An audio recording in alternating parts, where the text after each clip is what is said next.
Hey guys, my topic for this project was temporary assistance to needy families. I described two articles and I researched them, and the first one, the title was Poverty and Homelessness. The author of it was Alan Greenblatt, and it was published on the website CQ Researcher. The main issue discussed was, will the Trump budget slash programs for the needy? And this article came out in 2017, so for last year. So we're talking about in the time frame of last year. So point of views and the values discussed. Advocates for assistance to the needy fear that Trump's 2018 budget may cut programs for the poor, such as nutritional assistance. They also fear that Medicaid, which provides the health budget of the poor, will be cut as well. Another point of view is Trump administration says that a strengthening economy would get people out of these government aids, while advocates argue that if you cut these programs for the poor, they risk millions of people to end up in poverty. Even though unemployment rate is at a 10-year low, wage gains have been sluggish, which worries advocates because they've never seen an unemployment being low, but also wage gains being very, very slow moving. So one of the quotes from this article was quoted by one of the advocates for the rights of these programs that aid the needy, was temporary assistance for needy families, which aids households with one or more dependent children, would be cut by $21 billion, or 13% over the same period. So in this period, because of his budget cuts, these programs will be cut a whole 13%. Food stamps would also be cut rapidly. Social Security, disability payments will also be cut rapidly in the next 10 years, along with eliminating college loan programs, which impact both the poor and the middle class. So the Republican Party does not favor all of Trump's proposed cuts. However, they agree with the general outline of his proposed budget.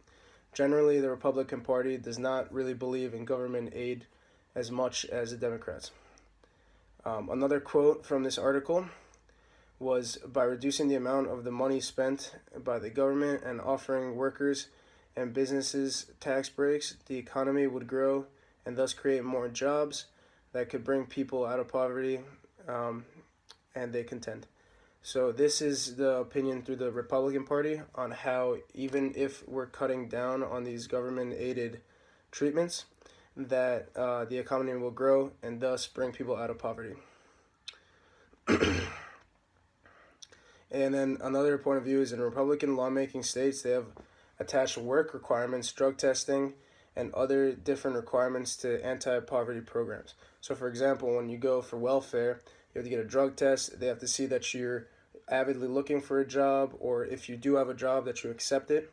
So they will not give you the full benefit if you were offered a job but did not accept it and decided to stay dependent on this welfare.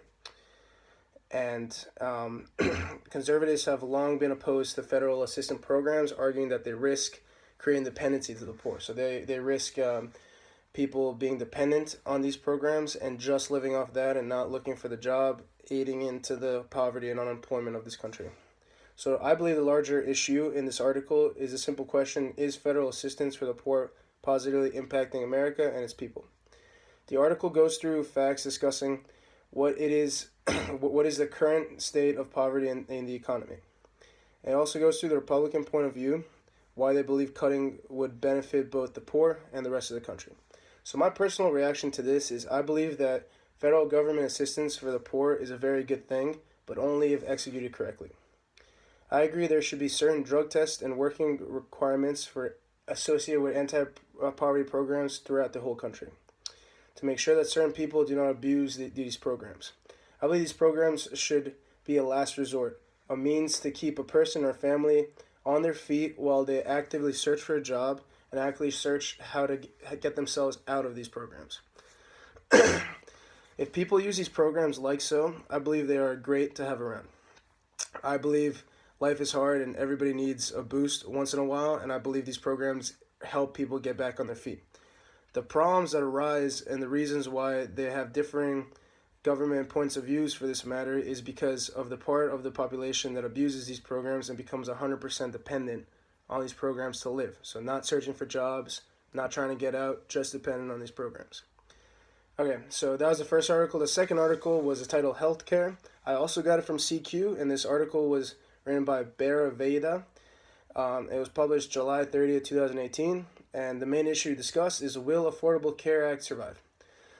So, Affordable Care Act, also known as Obamacare, has expanded access to health services to millions of Americans, cut uninsured rate in half, and spurred efforts to improve the quality of care, as said in this article. Republicans argue that the ACA is expensive, unconstitutional, and harmful to consumers. Trump administration have begun taking a number of regulatory steps to kill this law. Because of these changes, the Congressional Budget Office, the CBO, projects that premiums for those buying individual plans in 2019 will increase on average 15%, and the number of uninsured Americans will rise to 35 million by 2028 from 29 million in 2018. That's stated in the article. About 25 million people in 2018 have health coverage based on the ACA, and the Democrat-based states such as New Jersey and Vermont require all residents to have health care coverage or pay a penalty. So that's basically what the Affordable Care Act stated, is that everyone in this country must have health care. ACA was a Medicaid expansion act, therefore it is believed that it is heavily ingrained because so many states have already expanded Medicaid. Thus, Congress will have a hard time to get rid of it. And that's why we see all these Republican parties talking about getting rid of the Affordable Care Act, and it's been several years and it hasn't changed that much. The larger issue in this article, I believe that